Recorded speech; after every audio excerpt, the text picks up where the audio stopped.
Hello dear students, मैं विजय साग स्वागत आप सभी का आपके अपने YouTube channel Vijay creative classes में। Today we will talk about a chapter first relation and function for class 12th and also we will briefly discussion in this chapter what is relation, types of relation, what is function and types of function. Clear? Now let's start.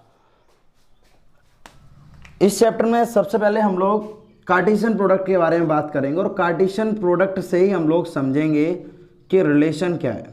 Cartesian product की जब हम बात करें तो हमने यहाँ पर दो सेट मान लिए, ए मान लो 1 2 3, क्लियर है, और बी सेट हमने एक यहाँ पर मान लिया है 4 5 6। दो सेट हमने यहाँ पर लेट कर लिए, ए हमारा 1 2 3 है एंड बी हमारा 4 5 6।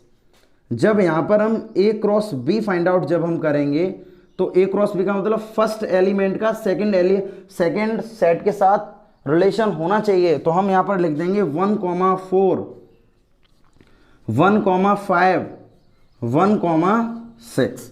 अब 2 का देखो तो 2 का जब हम देखें ये हो जाएगा 2 4 2 5 2 6।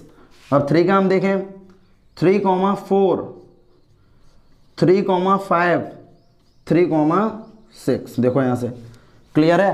कुछ हमने जो फर्स्ट हमारा सेट था उसका रिलेशन हमने बी के साथ किस तरह से लिखा, 1 का इन तीनों एलिमेंट्स के साथ, 2 का भी इन तीनों एलिमेंट्स के साथ एंड 3 का भी इन तीनों एलिमेंट्स के साथ हमने यहाँ पर रिलेशन लिख दिया। अब इन दो बातों को अगर इसी बात को अगर हम रिलेशन के अकॉर्डिंग अगर बोलना चाहें तो हम लोग लिखेंगे यहाँ से रिलेशन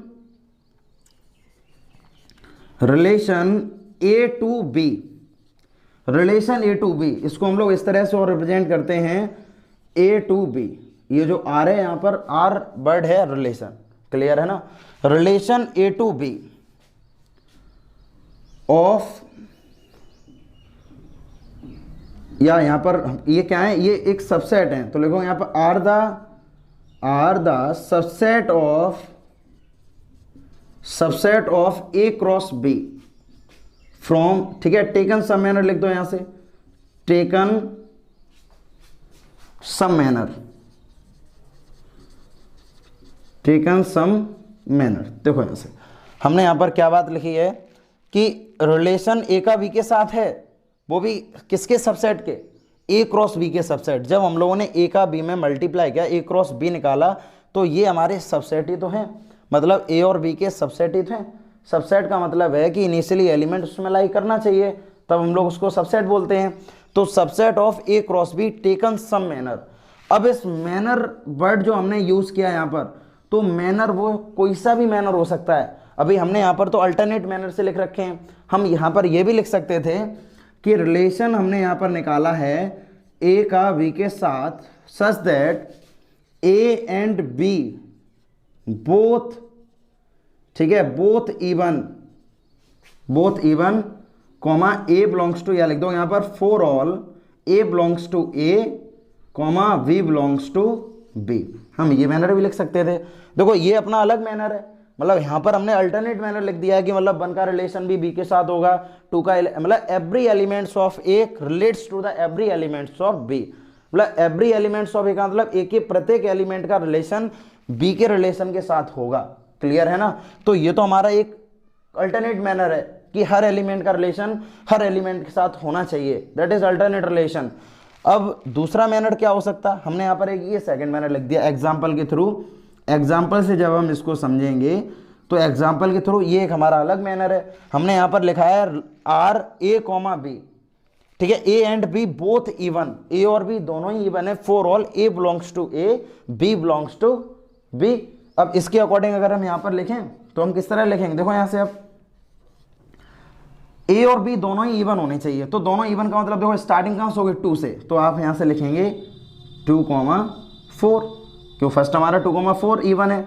अब 2 के बाद 2 6, उसके बाद देखो यहां से 3, तो ये हमारा रिलेशन ये हो गया। देखो यहां से बोला गया था दोनों ही हमारे इवन होने चाहिए, अल्टरनेट हमें दोनों ही इवन लेके चल रहे हैं, तो दोनों इवन तो केवल ये दो केस हैं बस, 2 4 एंड 2 6। बाकी तो इवन नंबर है ही नहीं, 1 भी ऑड है और 3 भी ऑड है। तो एक तो हमारा ये मैंने और एग्जाम्पल के थ्रू अगर देखें, मान लो अगर हम दूसरा एग्जाम्पल और लिख लें यहाँ पर, तो दूसरे एग्जाम्पल में हमने लिख दिया रिलेशन, हमने यहाँ से देखा A comma V, A and V both odd, ठीक है, for all A belongs to A comma V belongs to B. लो डिफरेंट मैनर है, मतलब ये जो यहाँ पर सेट बन के आता है, ये जो हम लोग यहाँ पर सेट लिखते हैं, ये कोई न कोई मतलब मैनर होगा, क्लियर है ना, मतलब चाहे किसी भी सिचुएशन से हम लोग लिखें पर कोई ना कोई कंडीशन वहाँ पर होगी। तो यहाँ पर जो हमने आपको बताया है, ये देखो ये हमारा इवन का है और ये हमारा ऑड का है। अगर हम ऑड की बात करें तो यहाँ पर हमारा सेट निकल जाएगा। अब ऑड आप देखें तो देखो 1 के साथ 1,5, तो यहाँ पर पहला हो गया 1,5। अब उसके बाद तो 4 भी नहीं हो सकता, पॉसिबल ही नहीं है, ये तो पूरा इवन है, क्लियर है ना। उसके बाद देखो यहाँ से 3,5, ये हमारे पास हो गया 3,5। अब यहाँ पर भी पॉसिबल नहीं, तो ये हमारा हो गया ऑड का। समझो पहले इस चीज़ को, क्लियर है ना, कोई भी डाउट यहाँ पर नहीं होना चाहिए। ये हमारा इवन का है और ये हमारा ऑड का है। मतलब इस कैटेगरी से अगर हम रिलेशन की बात करें, इस कैटेगरी से अब हमें ये पता करना हो कि हम यहाँ से कितना रिलेशन फाइंड आउट कर सकते हैं, ठीक है। How many relation can be calculate A and B, A और बी के बीच में हम कितने रिलेशन को कैलकुलेट कर सकते हैं। तो हम लोगों ने क्लास 11th में एक टॉपिक पढ़ा था power of set. Power of set में सबसे पहला टॉपिक आया था सबसेट का। तो सबसेट में जैसे मान लो कोई भी एक, मान लो हमने यही ए मान लिया, ए हमारा 1 2 3 दिया गया। अब हमने बोला हम यहाँ से कितने सबसेट कैलकुलेट कर सकते थे, तो आपने बोला कि सर फॉर्मूला था 11th क्लास में कि 2 की पावर 1 2 3 नंबर ऑफ एलिमेंट्स यानी 3। तो आपने बोल दिया सर यहाँ से हम 8 सबसेट को कैलकुलेट कर सकते हैं। मतलब ये जो हमें यहाँ पर गिवन होंगे, हम यहाँ से 8 सबसेट कैलकुलेट कर सकते हैं। बिल्कुल सही, आप कर सकते हैं 8 कैलकुलेट। लेकिन जब हम रिलेशन की बात करेंगे तो टोटल नंबर ऑफ रिलेशन,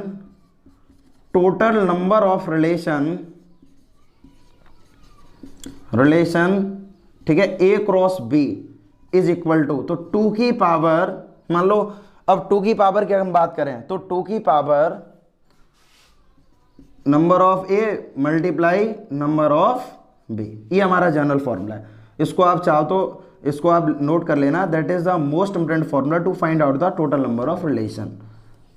ये फॉर्मूला हमने यहाँ पर बात की है, total number of relation A cross B, तो 2 की power n a multiply n b, n का मतलब नंबर ऑफ एलिमेंट्स, ये हमारा जनरल फॉर्मूला है। जैसे अब आप इसकी बात करें, इस वाले क्वेश्चन बात करें तो इसके नंबर ऑफ एलिमेंट्स यहाँ पर भी 3 हैं और यहाँ पर भी 3 हैं, तो हम यहाँ पर लिख देंगे 3 मल्टीप्लाई 3, दैट इज 2 की पावर 9। तो 2 की पावर 9, आप समझ रहे हैं ना, 2 का मल्टीप्लाई हम 9 टाइम्स करेंगे, देन ऑब्टेन रिजल्ट 2 की पावर 9 का जो भी रिजल्ट आएगा हम उतने रिलेशन इन दोनों से फाइंड आउट कर सकते हैं डिफरेंट मैनर से। क्लियर है ना। इसके बाद यहां पर टॉपिक आता है इनवर्स ऑफ रिलेशन। देखो ये भी इससे रिलेट करेगा। अब जस्ट इनवर्स की हम लोगों ने बात की यहां पर, तो इसलिए इस वाले टॉपिक में हमने यहां पर क्या बताया, लेट आर कोई रिलेशन है A comma B such that A belongs to A and B belongs to B, B R relation on from set A into B. इस केस के अकॉर्डिंग जो रिलेशन है वो ए का बी पर है। समझो पहले हम क्वेश्चन, मतलब हम इस टॉपिक को इसके थ्रू समझाएंगे, एक बार ध्यान देना, काफ़ी इजी कंसेप्ट है। अब इस केस में A comma B, A belongs to A and B belongs to B, इस केस में रिलेशन हमारा ए से बी की तरफ है, रिलेशन ए का बी से है। क्लियर है ना, यानी कि every elements of A relates to every elements of B. तो हम यहाँ से बोल सकते हैं रिलेशन हमारा ए से बी की तरफ है। अब then the inverse of R is defined by, अगर हम इनवर्स रिलेशन की बात करेंगे तो इनवर्स का मतलब जस्ट रिवर्स, अभी हमारा ए से बी की तरफ था, अब हमारा बी का ए की तरफ हो जाएगा, यानी कि every elements of B related to the every elements of A. तो यहाँ पर बी का ए की तरफ हो गया। अब समझो पहले दोनों ही लॉजिक यहाँ पर चेंज होंगे। जब हमारा रिलेशन ए का बी की तरफ था, ठीक है ना, जब रिलेशन केवल रिलेशन ए टू बी था, यानी relation A from A to A into B, तो इस केस में ए हमारा होता था यहाँ पर डोमेन, इसको हम लोग बोलते थे डोमेन, और बी हमारा है यहाँ पर रेंज। समझो इस चीज को। जब इनवर्स रिलेशन की बात करेंगे, ये हमारा रिलेशन है और जब इनवर्स रिलेशन की बात करेंगे हम, तो अब हमारा बी टू ए हो गया, तो बी टू ए का मतलब अब बी हमारा हो जाएगा डोमेन और ये हमारा हो जाएगा रेंज। यानी हम लोग बोल सकते हैं the domain of a inverse function, the domain of the inverse function is also called the range of the function, sorry relation. हमने यहाँ पर क्या बता दिया है कि जो हमारी इनवर्स फंक्शन में जो रेंज होती है वो केवल रिलेशन में, जो हमारा यहाँ पर रिलेशन दिया गया है इनवर्स रिलेशन, जो इनवर्स रिलेशन में जो हमारी रेंज होती है वो ओनली रिलेशन में डोमेन होती है, और जो यहाँ पर डोमेन है वो यहाँ पर रेंज है। तो एक बार देखो यहाँ से, जब हम लोगों ने इनवर्स रिलेशन की बात की है यहाँ पर, तो inverse v comma A such that a belongs to a और b बिलोंग्स टू b। जैसे एग्जांपल के थ्रू अगर हम यहाँ पर समझें, तो अभी हमने यहाँ पर 1,2 लिखा था। अब यहाँ से अगर मैं इसका अगर सेट निकालें, देखो यहाँ से जब हम इसके सबसेट बनाएंगे, ये जो हमारा सबसेट है a क्रॉस b, जो यहाँ से हमने सबसेट निकाला है, ये जो सबसेट बना हुआ है ये बना हुआ है इसके through a comma b such that a belongs to a and b belongs to b। तो हमने यहाँ से a क्रॉस b निकाल दिया। अब जब रिलेशन की हम जब बात करेंगे, इनवर्स रिलेशन की बात करेंगे, तो इनवर्स रिलेशन में यहाँ पर निकलेगा v क्रॉस a। तो देखो यहाँ से v क्रॉस a का मतलब 4,1, इस तरह से 4,1, ठीक है, 4,2, 4,3, उसके बाद आएगा 5,1, 5,2, 5,3, उसके बाद 6,1, 6,2 और 6,3। देखो यहाँ से दोनों में ही अंतर देख लो, समझ में आ रहा है दोनों का डिफरेंस। ये स्टार्टिंग है 1,4 और ये स्टार्टिंग है 4,1। तो इस केस में जो 1 है हमारा, इस केस में अगर देखा जाए तो 1 हमारा है डोमेन और 3 है वो, सॉरी 4 है, ये हमारी रेंज है। और देखो यहाँ से, और इस केस में जो 4 है, 4 हमारी डोमेन है और 1 है हमारी वो रेंज है। तो वही चीज़ हमने बोली है, इनवर्स रिलेशन में जो हमारी डोमेन होती है वो रिलेशन में ओनली रेंज होती है, और इनवर्स रिलेशन में जो हमारी रेंज होती है वो ओनली रिलेशन में हमारी डोमेन होती है। तो रिलेशन इतना बड़ा टॉपिक नहीं है ना, इतना ज़्यादा टफ सिर्फ समझाना है, इसलिए इस वाले कंसेप्ट को इसलिए समझा दिया क्योंकि हमें समझ में आना चाहिए। पता है, आप ये सोचो कि सर ने इनवर्स रिलेशन को नहीं समझाया, तो इनवर्स रिलेशन भी इतना ज़्यादा टफ नहीं है। इनवर्स रिलेशन भी रिलेशन की तरह है, बस जस्ट मामला रिवर्स है। डोमेन रेंज, रिलेशन में जो डोमेन है इनवर्स में वो रेंज है, इनवर्स में जो रेंज है, सॉरी इनवर्स में जो डोमेन है वो रिलेशन में केवल डोमेन है। क्लियर है ना?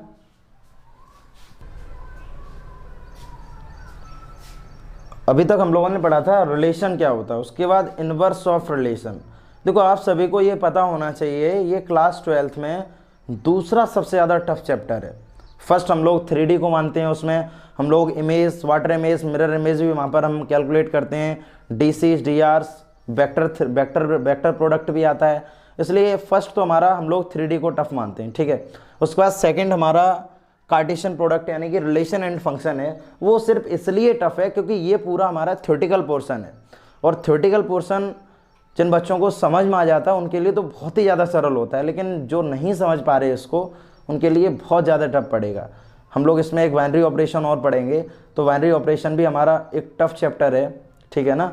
लेकिन हाँ, जिसके अकॉर्डिंग हम इसको समझा रहे हैं, 80% हम लोग इंट्रोडक्शन वीडियो में ही क्लियर करेंगे। हर एक्सरसाइज का इंट्रोडक्शन वीडियो हम बनाएंगे और 80% जो कंसेप्ट हैं उसके वो हम इंट्रोडक्शन में ही क्लियर करेंगे। तो सबसे पहले इंट्रोडक्शन को ढंग से समझो, ठीक है। अब हम लोगों ने अभी समझा था रिलेशन क्या होता है, रिलेशन, रेंज और डोमेन के बारे में भी बता दिया था। अब हम लोग बात करेंगे फंक्शन। तो देखो जब हम फंक्शन के बारे में बात करें तो function is also type of relation. जो फंक्शन है वो भी एक रिलेशन का ही टाइप है, लेकिन जो रिलेशन हमारा, देखो एक बार हम इसको समझा दे रहे हैं, उसके बाद हम इसकी डेफिनेशन भी लिखेंगे। अब रिलेशन की अगर हम बात करें तो रिलेशन में काफ़ी ऐसे ऑर्डर्ड पेयर हैं जिसका फर्स्ट एलिमेंट सेम है। क्लियर है ना? जैसे दो 1,4 फर्स्ट एलिमेंट 1 है, 1,5 फर्स्ट एलिमेंट 1 है। अब जैसे 1,6 फर्स्ट एलिमेंट 1 है। लेकिन फंक्शन में ये नहीं होता है। फंक्शन में एक एलिमेंट की सिर्फ एक ही इमेज होगी, यानी कि हम बोल सकते हैं कि फंक्शंस में कोई भी ऑर्डर्ड पेयर का फर्स्ट एलिमेंट रिपीट नहीं होता है। बाकी तो सब सेम है, सिर्फ इतना ही डिफरेंस है। तो हम लोग यहाँ पर क्या बोल सकते हैं फंक्शन के बारे में, it is a type of relation in which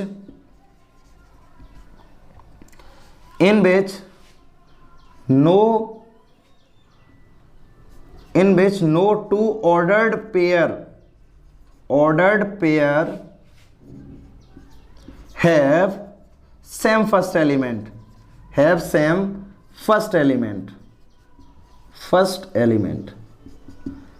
clear है ना। हमने यहाँ पर क्या बताया, ये क्लास 11th में भी हम लोगों ने रिलेशन को डिफाइन किया था, बस ये थोड़ा सा अप है, लेकिन समझ लो इसको। हमने इसमें क्या बता दिया कि जो फंक्शन है वो भी एक रिलेशन का ही टाइप है, लेकिन इसमें हम लोग जितने भी ऑर्डर्ड पेयर लिखते हैं उसमें पहले एलिमेंट को, यानी इसमें बोला नो टू ऑर्डर्ड पेयर, मतलब ऐसे दो भी ऑर्डर्ड पेयर नहीं होंगे जिनका पहला एलिमेंट सेम होगा, यानी कि no two ordered pair have same first element. जैसे यहाँ पर लिखा 1,4, 1,5, 1,6, अभी हमने समझाया था ना, इसमें तो यहाँ पर ही बने, यहाँ पर ही बने, यहाँ पर ही बने, लेकिन रिलेशन में ये पॉसिबल नहीं है। क्लियर है ना। तो हम लोग ये बोल सकते हैं कि रिलेशन जो हमारा फंक्शन है वो तो रिलेशन हो सकता है, लेकिन रिलेशन जो हमारा है वो फंक्शन जरूरी नहीं कि वो फंक्शन हमारा हो जाए। अंडर द कंडीशन के अकॉर्डिंग तो पॉसिबल है, लेकिन हमेशा नहीं होगा।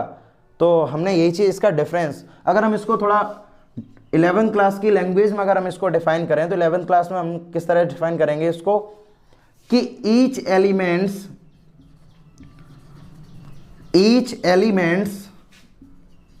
Of A have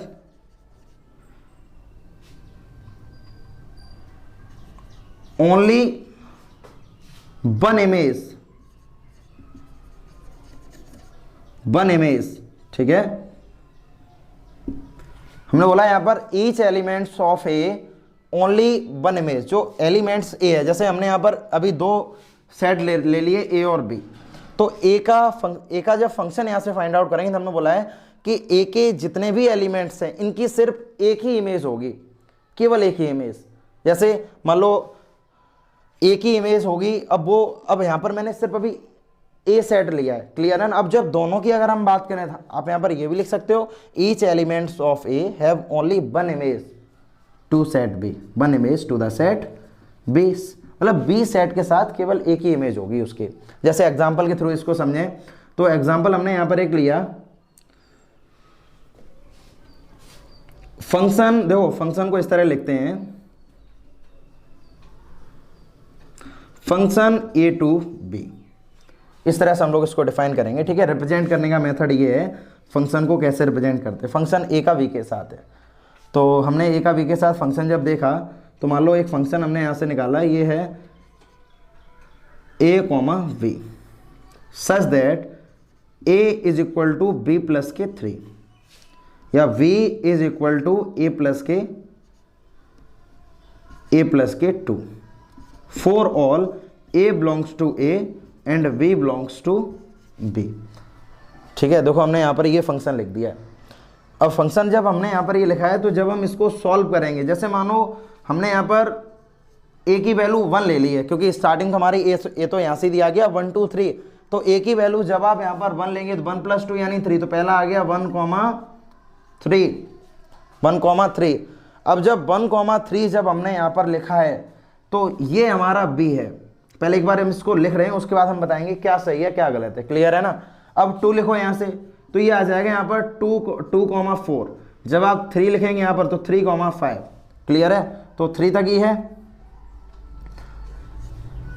1,3, 2,4, 3,5। अब देखो यहाँ से 1 तो हमारा ए में बिलोंग करेगा, क्या 3 हमारा बी में बिलोंग करेगा, क्या 3 हमारा बी में बिलोंग कर रहा है, नहीं कर रहा है 3 बिलोंग, तो ये इसको हम इसमें नहीं लिख सकते, ये गलत हो गया।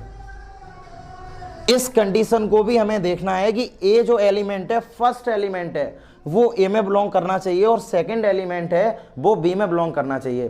तो ए तो जो 1 है वो तो ए में बिलोंग करेगा, लेकिन 3 हमारा बी में बिलोंग नहीं करेगा, तो ये फर्स्ट ऑर्डर तो हमारा कैंसिल ही हो गया, ये तो हम इसमें लिख ही नहीं सकते हैं, क्योंकि 3 हमारा जो है वो बी में बिलोंग नहीं करता है। अब देखो 2,4, तो 2 हमारा 1 में बिलोंग कर रहा है, 4 बी में बिलोंग कर रहा है, 3,5 3 1 में और ये 5 इसमें। तो ये हो गया। अब हमने क्या बताया था, हमने ये बताया था कि कोई भी ऑर्डर्ड पेयर, मतलब दो ऐसे ऑर्डर्ड पेयर भी नहीं होंगे जिनका फर्स्ट एलिमेंट सेम होगा। तो देखो ये फर्स्ट एलिमेंट यहाँ पर 2 है और यहाँ पर 3 है, डिफरेंट है। तो पहला डिफरेंस तो हमारा यही था, इसमें तो सेम हो भी सकते हैं लेकिन इसमें सेम बिल्कुल भी नहीं होंगे। अगर सेम हैं तो वो हमारा सेट नहीं होगा, क्योंकि हमने बता दिया यहाँ पर प्रत्येक एलिमेंट, अगर elements of A have only one image, मतलब एलिमेंट्स जो जितने भी सेट ए के एलिमेंट्स हैं उनकी सिर्फ एक इमेज होगी, और अगर एक से ज़्यादा इमेज अगर बन रही है तो वो हमारा फंक्शन नहीं होगा, वो सिर्फ रिलेशन होगा। क्लियर है ना। अब इसी तरह से जो 2 है और 4, तो 2 को हम लोग बोलते हैं प्री इमेज और 4 को हम लोग बोलेंगे यहां से इमेज। जो 2 है वो हमारी प्री इमेज है और 4 है वो हमारा इमेज है। अगर हम रिलेशन के अकॉर्डिंग देखें तो 2 हमारा डोमेन है एंड 4 हमारा रेंज है। क्लियर है ना। इसमें भी ये समझ में आना चाहिए इमेज क्या होती है। इमेज के बारे में हमने बात की, तो इमेज कोई इतना बड़ा टॉपिक नहीं है ना, इतना कुछ टफ है। सिर्फ इमेज का मतलब ही रेंज होती है और प्री इमेज का मतलब डोमेन होती है। तो ये सब समझ में आ गया होगा कि फंक्शन क्या होता है और रिलेशन क्या होता है।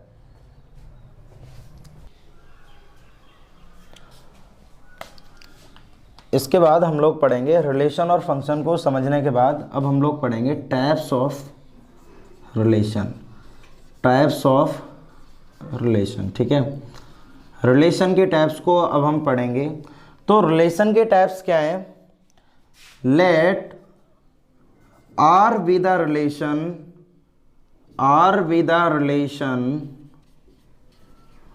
ठीक है, ऑन सेट ए। मैंने आर का रिलेशन ए सेट के साथ किया। ए सेट का मतलब है R is the subset of A cross A. R is the subset of A cross A. पहले सबसेट का मतलब समझो। जब हम लोग सबसेट की बात करेंगे, अब यहां पर ए क्रॉस ए हमने लिखा है, यहां पर 2 सेट भी हो सकते हैं, हम यहां पर ए क्रॉस बी भी लिख सकते हैं। ठीक है, सिर्फ हम समझाने के लिए लिख रहे हैं, मैंने सिर्फ अभी यहां पर एक सेट मान रखा है ए।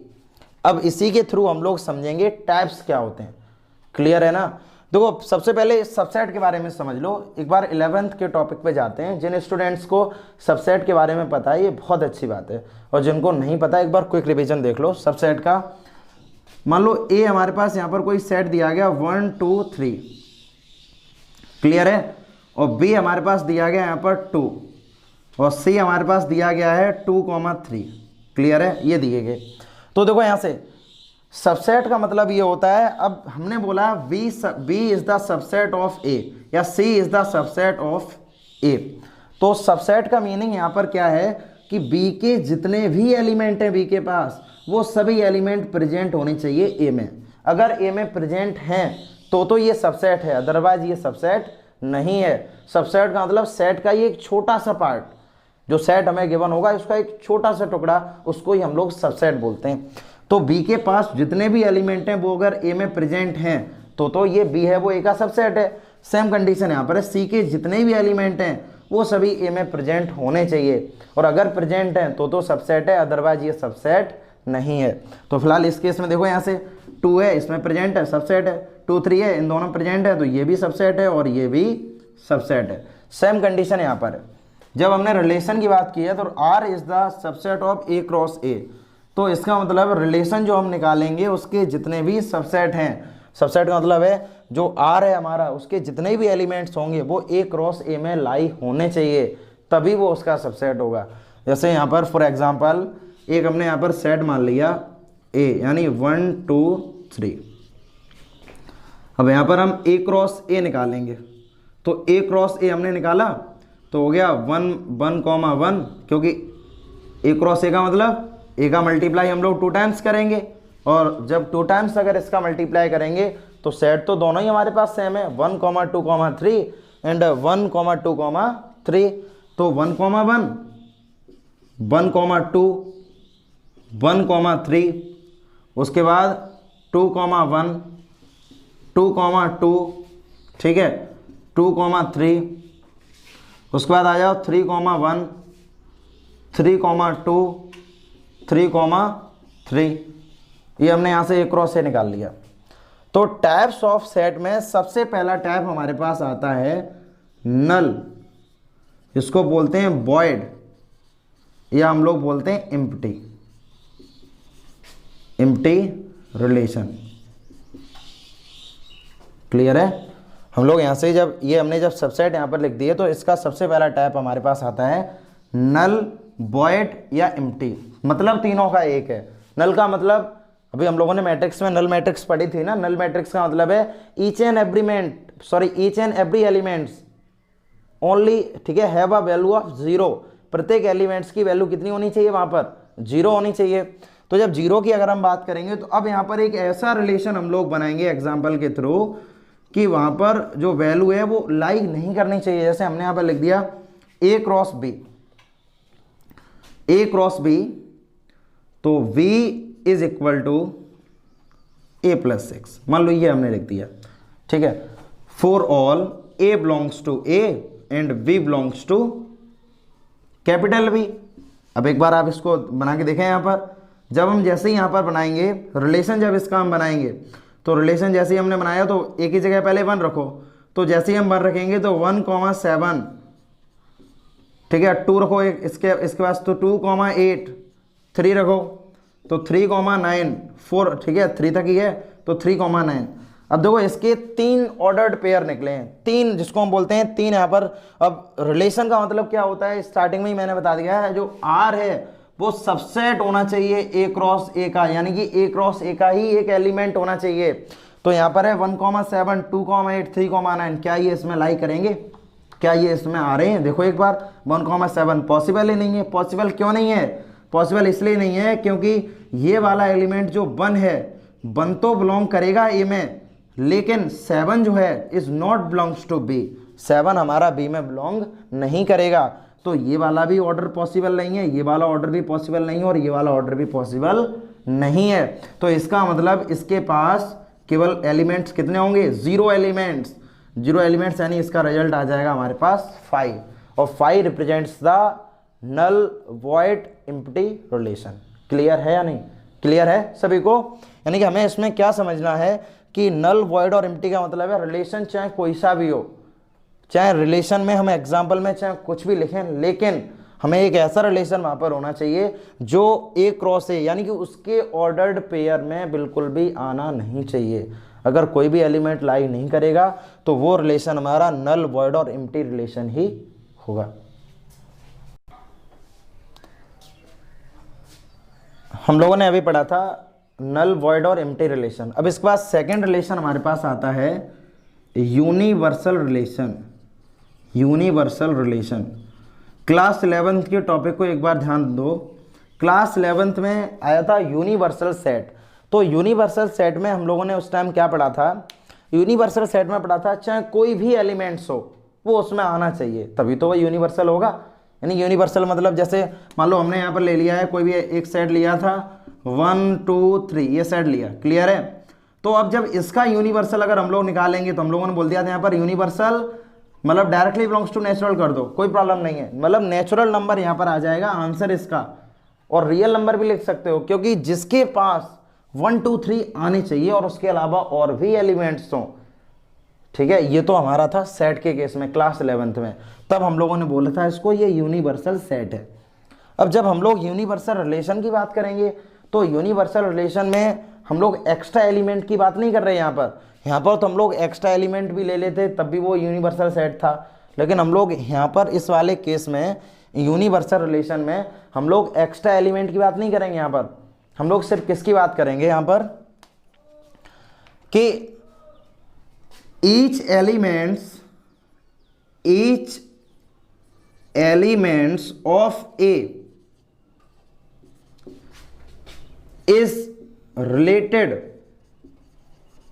is related to the every elements of B, every elements of B। बस ये चीज समझ लो, हमने क्या बता दिया? each elements of A is related to the every elements of B, मतलब A के जितने भी एलिमेंट्स हैं वो सभी रिलेट करने चाहिए बी के साथ। देखो हमने यहाँ पर बी लिख दिया है, लेकिन अब जब एग्जाम्पल के थ्रू जब हम इसको समझ रहे हैं तो हमने जब ए क्रॉस ए लिखा हुआ है तो आप यहाँ पर ए भी लिख सकते हो। क्लियर है ना, मतलब बिल्कुल भी गलत नहीं होना है, सिर्फ समझाने के लिए हमने बोला था कि अगर हमारे पास दो डिफरेंट सेट हैं तो हम लोग यहाँ पर ए लिखेंगे और यहाँ पर बी लिखेंगे। जब हमने यहाँ पर केवल ए क्रॉस ए में ही रिलेशन निकाला है तो हमने भी यहाँ पर भी ए लिख दिया, और यहाँ पर तो हमने क्या लिखा है, यहाँ पर each elements of A related to the every elements of A, मतलब ए के प्रत्येक एलिमेंट का रिलेशन ए के साथ होना चाहिए, बस वही हमारा यूनिवर्सल सेट है। एक छोटी सी अगर भाषा में अगर हम इसको बोलना चाहें, दो वर्डों में अगर हम इसको डिफाइन करना चाहें तो रिलेशन जो हमारा ए क्रॉस ए के इक्वल आ जाए that is called universal relation. देख लो भाई, इसको हमने यहाँ पर क्या बता दिया है, रिलेशन जब हमारा ए क्रॉस ए के इक्वल आ जाए तो वही हमारा यूनिवर्सल रिलेशन होगा, क्योंकि हमें 1,1 देखो यहाँ से हर एलिमेंट का रिलेशन, मतलब ए के प्रत्येक एलिमेंट का रिलेशन ए के साथ है या नहीं। देखो 1,1 1,2 1,3 2,1 2,2 2,3 3,1 3,2 3,3, बस यही तो हमने इस लैंग्वेज में बोला है कि each elements of A is related to the every elements of A, that is called universal relation. यानी in short we R is equal to A cross A, जो रिलेशन है वो किसके इक्वल होना चाहिए, ए क्रॉस ए के इक्वल। ठीक है, अब जैसे इसको हम एग्जाम्पल से जैसे अगर हम इसको समझें तो एग्जाम्पल एक बार देखो, इसका एग्जाम्पल में हमने लिखा है यहाँ पर रिलेशन, मान लो A comma B such that A minus B mod is always greater than और इक्वल टू 0, ये दिया गया। तो देखो यहाँ से इसको अब यहाँ पर हम मान लो अब इसमें से कोई भी ऑर्डर्ड पेयर यहाँ पर पुट करो तो वो ग्रेटर देन और इक्वल टू 0 के इक्वल आएंगे। ठीक है, तो वो लाई करेगा इसमें, तो इसमें लिख भी सकते हैं for all A belongs to A and B belongs to B, तो इस कंडीशन को वो सेटिस्फाई करेगा। जब इस कंडीशन को सेटिस्फाई करेगा तो फाइनली वो हमारा यूनिवर्सल रिलेशन होगा। जैसे मान लो 1,1 पुट करें, 1,1 0 तो 0 इक्वल टू 0 सेटिस्फाई कर रहा है। 1,2 तो 1 में से 2 को माइनस करेंगे तो माइनस का 1 मॉडुलस है तो पॉजिटिव वैल्यू देगा +1, और +1 इज ग्रेटर देन 0, यानी इस कंडीशन को आप देखो सेटिस्फाई करेगा, और जब इस कंडीशन को सेटिस्फाई करेगा तो हम बोल सकते हैं वहां पर ये हमारा एक यूनिवर्सल रिलेशन होगा। ठीक है, इसी के साथ हम लोगों ने बता दिया था यूनिवर्सल का मतलब है जो रिलेशन है वो डायरेक्टली किसके इक्वल हो जाए, ए क्रॉस ए, और वही हमारा यूनिवर्सल रिलेशन है। ठीक है, अब हम लोग थर्ड टाइप्स के बारे में बात करेंगे। थर्ड टाइप है इसका रिफ्लेक्सिव रिलेशन। तो रिफ्लेक्सिव रिलेशन के बारे में जब हम लोग बात करेंगे तो हम लोगों ने यहाँ से लिखा let if the relation R on set A, ठीक है, is called on set A called reflexive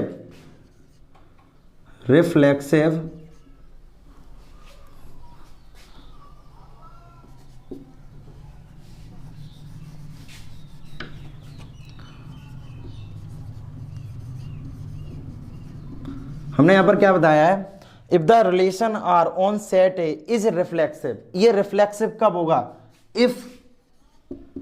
if every element of set A is related to itself,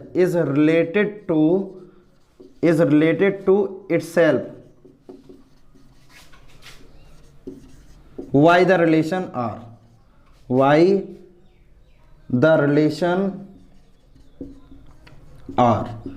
ठीक है, इसमें हम क्या बताना चाह रहे हैं, देखो डेफिनेशन अभी क्लियर होगी। इसमें हम क्या समझाना चाह रहे हैं कि मान लो कोई भी रिलेशन है, क्लियर है ना। अब जैसे ए कॉमा ए, हमने क्या बताया यहाँ पर कि रिलेशन रिफ्लेक्सिव जब होगा जब प्रत्येक एलिमेंट सेट जो ए है उसका खुद का रिलेशन होगा। ठीक है, उसका जो रिलेशन है वो खुद के साथ होगा, और वो भी इसके अकॉर्डिंग, यानी such that A belongs to A. समझो पहले इस चीज को, हमने यहां पर क्या बता दिया है कि ए कॉमा ए, क्लियर है, A comma A such that A belongs to A, या लिख दो यहां पर every A belongs to A, यानी प्रत्येक जो एलिमेंट्स हैं ए के वो सभी किस में लाई करने चाहिए, ए के साथ लाई करनी चाहिए। तो ए के साथ लाई करनी चाहिए, कहने का मतलब यहाँ पर क्या है, जैसे यहाँ पर मान लो ए दिया गया 1 2 3, तो यहाँ पर आना चाहिए 1 1 2 2 3 3। अगर इसको हम शुद्ध लैंग्वेज में हिंदी में समझें तो क्या हम बताना चाह रहे हैं यहाँ पर, जो भी सेट हमें दिया गया उसका डबलेट्स होना चाहिए। अगर उसका डबलेट्स अगर यहाँ पर है तो वो रिफ्लेक्सिव होगा। जैसे सपोज करो अगर मैं यहाँ पर 3 3 नहीं लिखता, लेकिन 2 डबलेट्स प्रेजेंट है यहाँ पर और एक होता 1 और 2, मान लो ये यहाँ पर होता 1 और 2, तो ये हमारा रिफ्लेक्सिव नहीं था।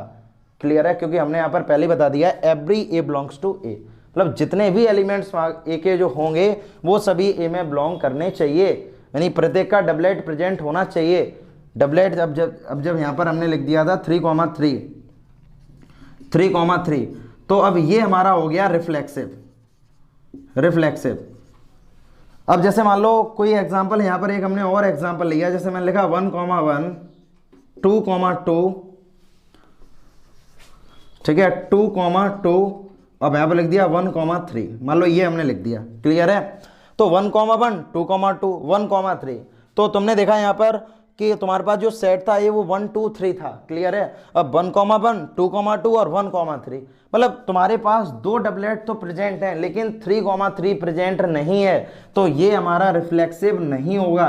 अब इसके जस्ट रिवर्स केस अगर हमारे पास ये आ जाता कि 1 1 2 2 3 3, उसके बाद 4 1, तो हमने यहाँ पर क्या केवल बोला है कि उसका रिलेशन खुद के साथ होना चाहिए था। तो हमने देखा यहाँ पर कि 1 1 2 2 3 3, क्लियर है ना 3 3, तो मुझे जितने डबलेट्स चाहिए थे, यानी 1 1 चाहिए था, 2 2 चाहिए था, 3 3 चाहिए था। अब 3 1 भी यहाँ पर गिवन है, तो इससे मुझे कोई भी इफेक्ट नहीं पड़ने वाला है, क्योंकि जिसकी रिक्वायरमेंट थी हमारे पास वो इस सेट के अंदर प्रेजेंट है। तो ये वाला केस हमारा रिफ्लेक्सिव होगा।